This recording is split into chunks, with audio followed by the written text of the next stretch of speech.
Welcome to the channel. Welcome to Banter in the Box. The Black Eyed Pea is your Game Week 23 review. And in a week where the Musketeers manager Sarah Goodwin gave Rayleigh Rovers manager Simon Hoxby a black eye, we enjoyed lots of great football. A double game week in the Premier League meant some huge scores. In this week's edition of the Banter in the Box, we've got your game week 23 winners and losers. 3 winners all picking up a manager of the season point, and 4 losers all losing a manager of the season point. We've got your normal player review. Some people like it, some people, it turns out, don't. We've got your snitch of the week, a brand new segment. I kind of hope it catches on. And FFFL Cup review. It was the second round of the Family Fantasy Football Cup last weekend. I'll be revealing the results for the first time. And a manager of the season update. What was it worth? Must have been 11 manager of the season points. If anyone could tell me who the fuck is that? Did anyone get it right this week? Loads of people had a guess. Well, more than normal. I'll be revealing all. No managers went into the transfer market in game week 22, but 3 managers went into the transfer market in game week 23. So without further ado, the game week 23 winners take a bow. Ostrich Bar Stewards manager Steve Maloney climbed 3 places up to 15th in the table. That's the highest Steve has been since game week 12. Take a bow also to the Musketeers manager Sarah Goodwin. Sarah climbed 1 place up to 7th. That's the highest she's been since game week 12. But the biggest game week 23 winner, well, we were shocked last week, and he's only gone and done it again. Great Uncle George Moody picks up a second consecutive weekly win. He got a personal highest weekly total of 92 points and was the biggest climbers in game week 23, up 4 places to 16th in the league.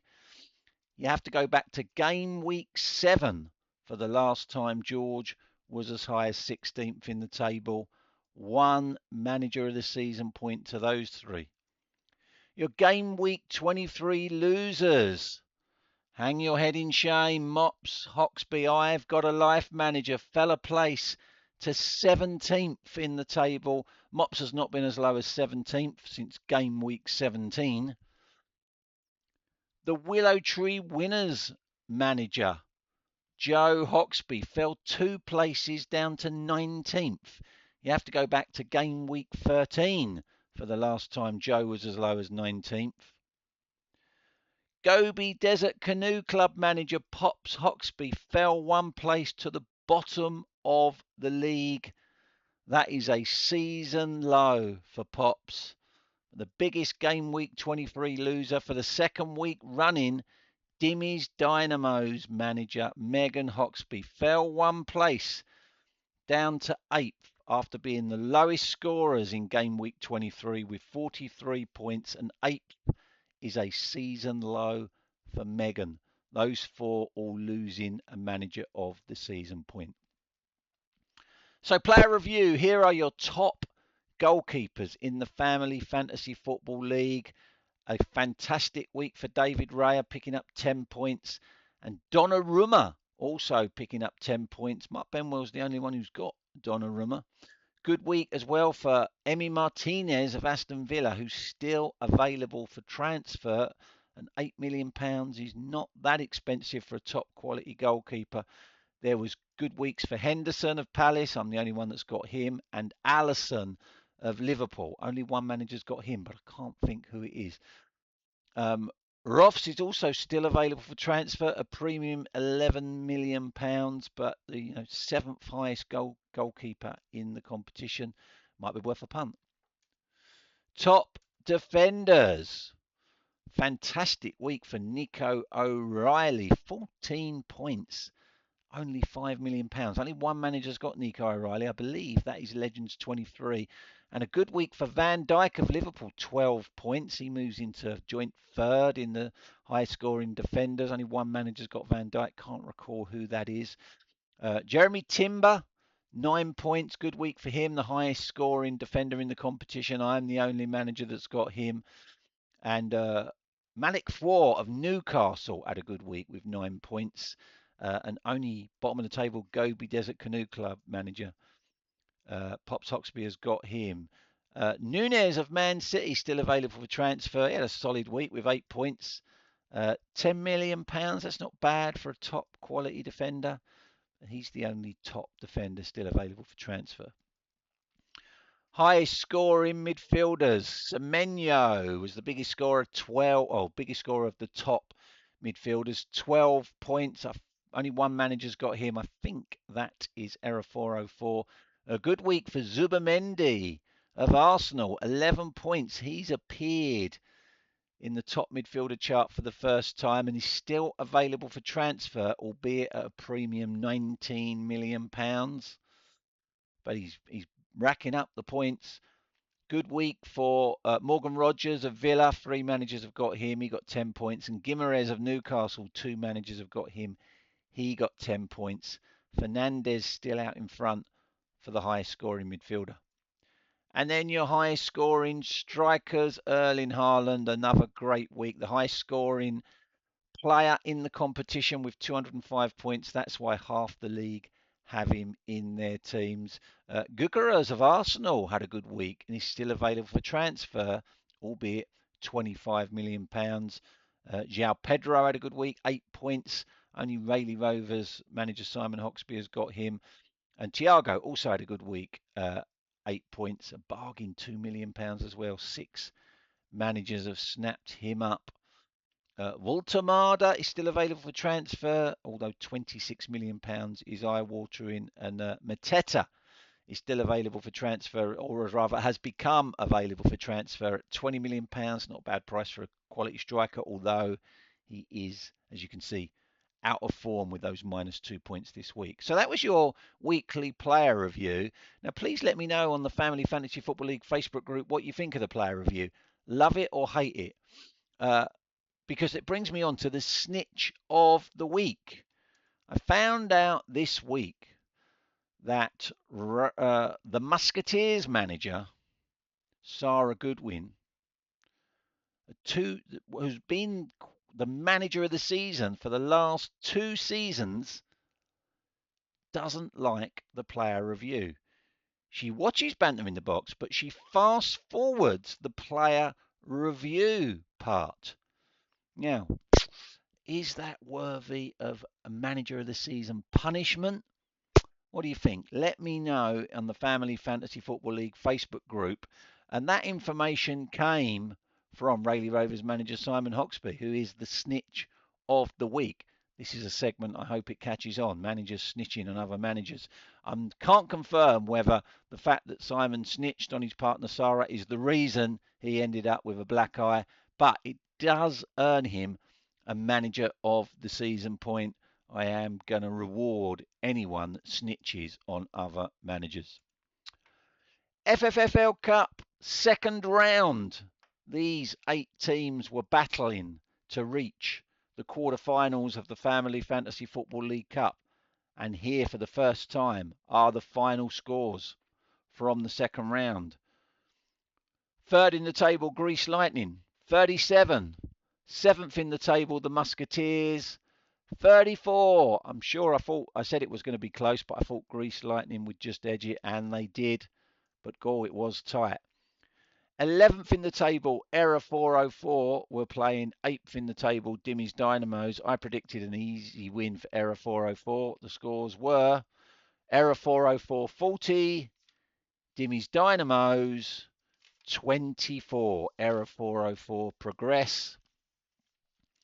Then we had 10th in the table, Edie's 11 against the cup holders, the Creed Bratton Society. Second in the table, I predicted a win for Edie's 11. I thought they might win comfortably because Creed Bratton Society's form has been patchy of late. The scores were Edie's 11, 40 points. The Creed Bratton Society, 47. And in the final game, top of the table, the big Boston Coglers were up against bottom of the table, Gobi Desert Canoe Club. I predicted this was going to be the shock of the round, with Cup specialist Gobi Desert Canoe Club just edging it. The scores were the big Boston Coglers 40, Gobi Desert Canoe Club 33. So I got the last two wrong, and that means that the FFFL Cup quarterfinals look like this. Match A sees 14th place. No, is he 14th? Yeah, 14th placed Anders FC playing the cup holders. Second in the table, the Creed Bratton Society. Third place, Grease Lightning come up against Error 404, 11th in the table. So we could, in the semi-finals, either see a repeat of last year's final with Grease Lightning playing the Creed Bratton Society, or maybe a Lee war with Anders FC going up against his wife, Error 404. Match C sees 6th place Legends 23 take on top of the table the big Boston Cogless. And Match D sees 5th place Chairman's Choice taking on 4th placed Rayleigh Rovers. Of those 8 teams, I know the Creed Bratton Society has won the cup before, and Rayleigh Rovers and Chairman's Choice have won the cup before. I don't think, well, I know Anders FC haven't won the cup, Legends 23 haven't, Error 404 or the big Boston Coglers haven't won the cup. I don't think Grease Lightning has ever won the cup. I could be doing them a disservice there. Those quarterfinal ties take place on the first full Premier League fixture weekend in March. So, only a couple of weeks. Who the fuck is that? It was worth 11 manager of the season points, I think. It was worth a bunch anyway. And it's a picture of a current family fantasy football league manager. And if you got the manager correct, you could get a bonus point if you could tell me the body part. 4 managers had a guess this week. Benny United manager Mark Benwell thought that that was a picture of Dimmy's Dynamo's manager Megan Hoxby's arm. The Musketeers manager Sarah Goodwin thought that it was a picture of Rayleigh Rovers manager Simon Hoxby's shoulder. Surely she would recognise her partner's shoulder. Rayleigh Rovers manager Simon Hoxby thought that that was a picture of Legends 23 manager Keith Simon's arm. And I've Got a Life manager Mops Hoxby thought that that was a picture of Norfolk and Chance FC manager Angela Addis's leg. I can reveal none of those guesses were correct. So the manager of the season table looks like this, top half anyway. Mops Hoxby drops to joint 9th for being a game week 23 loser. Simon Hoxby climbs to joint 6th for being the snitch of the week. Megan Hoxby drops to joint 3rd for being a game week 23 loser. Sarah Goodwin goes joint top with Mark Benwell for being a game week 23 winner. Sarah Goodwin hoping to be crowned manager of the season for a 3rd consecutive time. Mark Benwell hoping to be crowned manager of the season for a 3rd time. But it is close. And you can earn 13 manager of the season points next week because it's rolling over. Who the fuck is that? It is a picture of a current family fantasy football league manager. You will get 12 points if you correctly identify the manager. And if you get the manager right, I'll give you a bonus point if you can tell me the body part. That's it for Banter in the Box this week. Join me next week. And until then, everyone, take care. Bye-bye.